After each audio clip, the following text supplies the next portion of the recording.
Hi எல்லாருக்கும். இன்றைக்கி long பீன்ஸையும் ப்ரானையும் வச்சு ஒரு கேரளா ஸ்டைல் ரெசிபி ட்ரை பண்ணலாம்.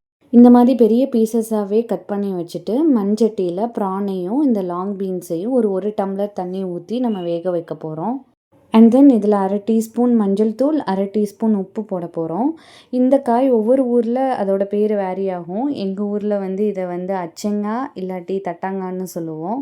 10 மினிட்ஸ் தண்ணி இந்த மாதிரி வற்றி ப்ரானும் காயும் வெந்து வரணும். மீன்வைல் 4லேருந்து 6 மிளகாய் வத்தல், ஒரு 15 சின்ன வெங்காயம், அப்புறம் 6 பல்லு பூண்டு, இது எல்லாத்தையும் போட்டு உரலில் நல்லா இடிக்க ஆரம்பிக்கணும்.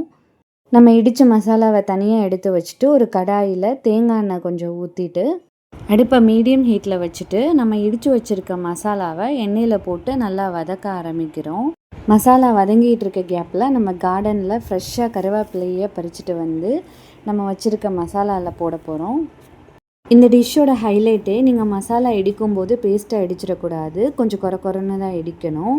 இப்போ நம்ம வேக வச்சுருக்க ப்ரானையும் பீன்ஸையும் இந்த மசாலாவில் ஆட் பண்ணி நல்லா ஸ்டிர் ஃப்ரை பண்ண போகிறோம். 5 மினிட்ஸ் நல்லா ஃப்ரை பண்ணிட்டோன்னா அவ்வளோதான், நம்ம செம்மீன் அச்சங்காய் மிளகு இடித்தது ரெடி. இது நீங்கள் சூடான சாதத்தில் வச்சு சர்வ் பண்ணிங்கன்னா இந்த சாரே அடி புளி தான்.